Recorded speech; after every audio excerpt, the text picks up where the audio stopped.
สบายดีผู้ชมกลับมาพูดคุยกันเช่นเคยทอล์กไทม์กับแม็กใน EP นี้ก็เป็นเรื่องอัปเดตเนาะสถานการณ์การท่องเที่ยวล่าสุดของประเทศไทยก็คือจำนวนนักท่องเที่ยวที่ว่าเดินทางเข้ามาเที่ยวประเทศไทยผู้ชมภายในระยะเวลาเพียงแต่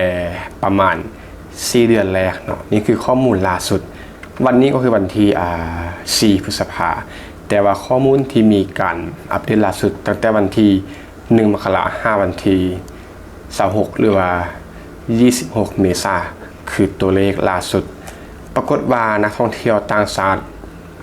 ย้ำว่าเฉพาะแต่ต่างชาติท่านผู้ชมเดินทางเข้ามาเที่ยวไทยสะสมแล้วประมาณ 11.36 ล้านคนหรือว่า11,360,000 กว่าคนภายในระยะเวลาเพียงแต่4 เดือนแล้วท่านผู้ชมนี่คือตัวเลขที่มัน Amazing แล้วก็นับว่ามหาศาลแต่ว่าคือที่มันได้ว่าไปเนาะว่าเป็นตัวเลขที่มันเบสิกแล้วก็พื้นฐานสำหรับการท่องเที่ยวของไทยเพราะเราคิดบางวันในอาเซียนนี้หลายประเทศทางปียังบ่ได้10 ล้านหรือว่ามีอีกบางประเทศที่ใช้เวลาหลายเดือนกลัวจะทะลุ10 ล้านแต่ว่าไทยนี้เพียงแต่4 เดือนแรกของปีท่านผู้ชม4 เดือนเนาะ11,300,000 กว่าคนถ้าเอาตัวเลขปัจจุบันเป็นตัวเทียบ4 เดือน11,300,000 กว่าคน12 เดือนก็ประมาณ33 ล้านเป็นบ่34 ล้านแต่เราอย่าลืมว่ามันจะมีช่วงไฮท่านผู้ชมก็คือช่วงปีใหม่ลาวเป็นต้นเนาะอาจจะบวกเข้าไป35 ล้านซึ่งตามความคิดเห็นแม่เนาะแม่คิดว่าปีนี้นักท่องเที่ยวเข้าไทยนี่ทะลุแน่นอน35 ล้านคนซึ่งมันก็เป็นเรื่องที่มันบ่ได้แปลกแต่อย่างใดเป็นเรื่องที่มันปกติอยู่แล้วรับการท่องเที่ยวของประเทศไทยเนาะที่ว่าต่างชาติเข้ามา35 ล้านคนอัพนะแต่ว่านั่นแหละมันคือเรื่องที่มัน Amazing แล้วก็สุดยอดหลายซึ่งตัวเลขล่าสุดนะถ้าเทียบกับช่วงเดียวกันของปี2025ที่ผ่านมาโอเคแหละว่าลดลงเล็กน้อยเนาะก็คือลดลง 3.40% แต่ยังถือว่ายังทรงตัวเนาะทรงตัวในระดับที่ว่าสูงเลยแหละกับตัวเลขที่มาสั้นในขนาดนี้ท่านผู้ชมแล้วก็สร้างรายได้รวมแล้วกว่า 555,000 กว่าล้านบาท 500,000 กว่าล้านบาทท่านผู้ชม4 เดือนแรกเนาะการท่องเที่ยวของไทยนี่สร้างเม็ดเงินเกินครึ่งล้านล้านท่านผู้ชมก็คือ 500,000 กว่าล้านบาทสะท้อนเห็นกำลังการใช้จ่ายนั้นอย่างค่อนข้างจะแข็งแรงสำหรับการท่องเที่ยวในประเทศไทยซึ่งว่าเป็นค่าเฉลี่ยนักท่องเที่ยวที่ว่าเดินทางเข้ามาเที่ยวประเทศไทยก็คือต่างชาติเดินทางเข้ามาเที่ยวไทยประมาณ 76,000 กว่าคนต่อวันท่านผู้ชมนั่นแหละวันหนึ่ง 76,000 กว่าคนเขาจึงบ่แปลกใจเนอะว่าเป็นอย่างสนามบินสุวรรณภูมินะเขาเบิ่งวิดีโอแล้วก็คือผู้คนนี้หนาแน่นรถจะเป็นรันเวย์ก็ขึ้นลงแทบจะทุกนาทีดังที่เขาได้ทำเกี่ยวกับเที่ยวบินเนาะที่ว่าขึ้นลงสุวรรณภูมิก็คือแทบจะ1 นาทีต่อ1 เที่ยวบินท่านผู้ชมแล้วก็ผู้คนก็หนาแน่นที่สนามบินแทบแตกเอาง่ายๆแล้วก็ต่อไปก็เป็นเรื่องของ5 ตลาดนักท่องเที่ยวหลักเนาะที่ว่าเดินทางเข้ามาเที่ยวประเทศไทยอันดับที่1ก็คือจีนแน่นอนเนาะว่าก็ตามคาดจีนนี้เข้ามาเที่ยวไทยปัจจุบัน4 เดือนแรกรวมแล้วประมาณ 1,830,000 กว่าคนท่านผู้ชมก็คือเป็นตลาดที่ว่าใหญ่สุดแล้วก็ฟื้นตัวแรงอันดับที่2ก็เป็นเจ้าเก่าเช่นเคยก็คือมาเลเซีย 1,220,000 กว่าคนหรือว่า 1.22 ล้านคนก็เป็นตลาดที่ว่าเดินทางเข้ามาไทยได้ง่ายเพราะว่าอยู่ใกล้กับประเทศไทยแล้วก็เป็นกลุ่มที่ว่าน่าสนใจเนาะเป็นกลุ่มที่ค่อนข้างจะมีกำลังจ่ายปานกลาง5สูงเลยแหละสำหรับนักท่องเที่ยวมาเลเซียแล้วก็สร้างก็คือรัสเซียก็ยังเป็นเจ้าเก่าเช่นเคย 849,000 กว่าคนเป็นสายผักยาวแล้วก็เป็นสายที่มีการจับจ่ายสูงในประเทศไทยสำหรับนักท่องเที่ยวจากรัสเซีย4ก็คืออินเดียท่านผู้ชมอินเดียก็คือ 800,000 คนก็คือกำลังเติบโตอย่างต่อเนื่องเนาะสำหรับนักท่องเที่ยวจากอินเดียที่ว่าเดินทางเข้ามาเที่ยวประเทศไทย และ5ก็คือเกาหลีใต้ท่านผู้ชมเกาหลีใต้ประมาณ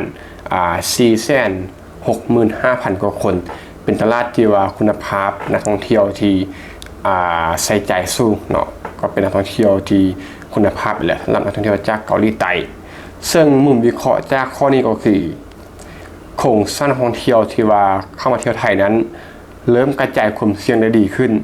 ก็คือเป็นการที่ว่ากระจายออกไปเนาะบ่เพิ่งพาตลาดเดียวคือกับอดีตเห็นในระบบการท่องเที่ยวไทยนั้นเริ่มมีเสถียรภาพหลายขึ้นแล้วก็มั่นคงขึ้นในอนาคตยาวๆท่านผู้ชมสัญญาณเชิงบวกในระยะสั้นสำหรับข้อนี้ก็คือนักท่องเที่ยวรวมสัปดาห์ล่าสุดเนาะก็คือสัปดาห์ล่าสุดนั้นประมาณ 536,000 กว่าคนเพิ่มขึ้น 15.42% ก็คือไล่ท่านผู้ชมเพิ่มขึ้น 15% นี่นะก็คือเป็นตัวเลขที่ว่าไล่พอสมควรบ่งบอกเห็นถึงแหล่งขับนักท่องเที่ยวที่ว่ากำลังเดินทางเข้ามาเที่ยวไทยอาจจะไล่ขึ้นซึ่งตัวเลขที่แม็กได้ว่าไปว่า35 ล้านคนนี้ค่อนข้างจะทะลุอย่างแน่นอนเนาะในความคิดแม็กถ้าเปรียบเทียบจากข้อมูลปัจจุบันแล้วก็แนวโน้มในปัจจุบันท่านผู้ชมส่วนตลาดช็อตเฮาส์หรือว่าตลาดระยะสั้นเนาะเป็นการท่องเที่ยวระยะสั้นนี้เติบโตแรง 26% ท่านผู้ชมแล้วก็ในนั้นมีจีนพุ่งแรงท่านผู้ชมจีนนี้เพิ่มขึ้น 37.31% แต่ระดับเกิน 100,000 คนต่อสัปดาห์นักท่องเที่ยวจากจีนเข้ามาเที่ยวไทยนี้เกิน 100,000 คนต่อสัปดาห์ท่านผู้ชมแล้วก็พุ่งแรงเนาะบวก 37.31%นี่คือนักท่องเที่ยวจีนที่เข้ามาเที่ยวไทยมุมวิเคราะห์ของข้อนี้ก็คือนี่คือสัญญาณของการกลับมาของดีมานด์ผู้ชมบ่แม่นเพียงแต่มาท่องเที่ยวตามฤดูกาลเนาะมาช่วงไฮมาเทศกาลได้เนาะแต่ว่านี่คือการที่เข้ามาเที่ยวเรื่อยๆคือดีมานด์ความต้องการเข้ามาเที่ยวไทยอย่างแท้จริงเป็นการฟื้นตัวของการท่องเที่ยวไทยนักตั้งแต่ช่วงโควิด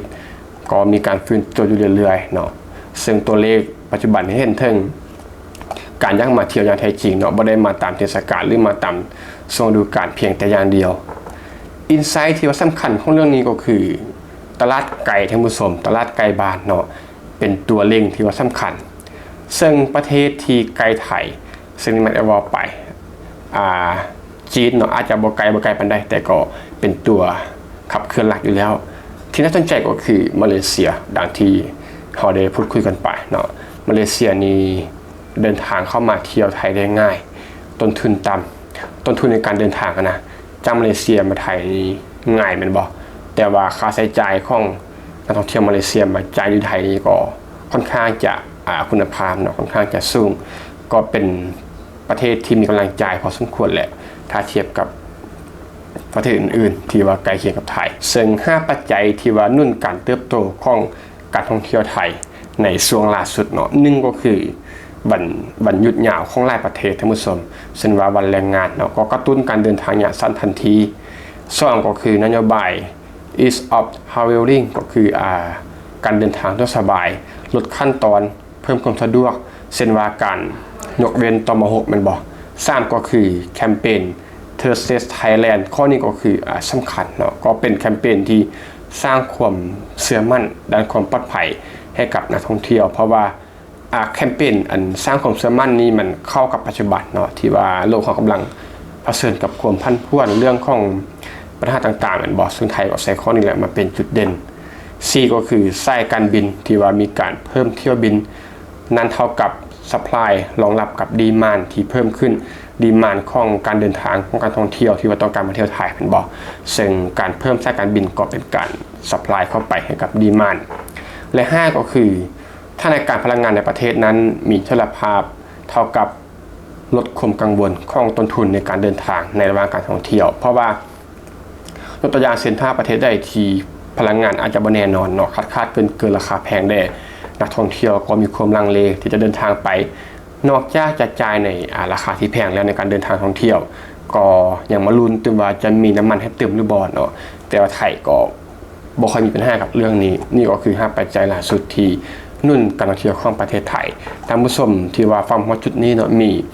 ตัวใดอยากจะมาพูดคุยแล้วก็วิเคราะห์กัน อยากจะเสริมข้อมูลตัวใดก็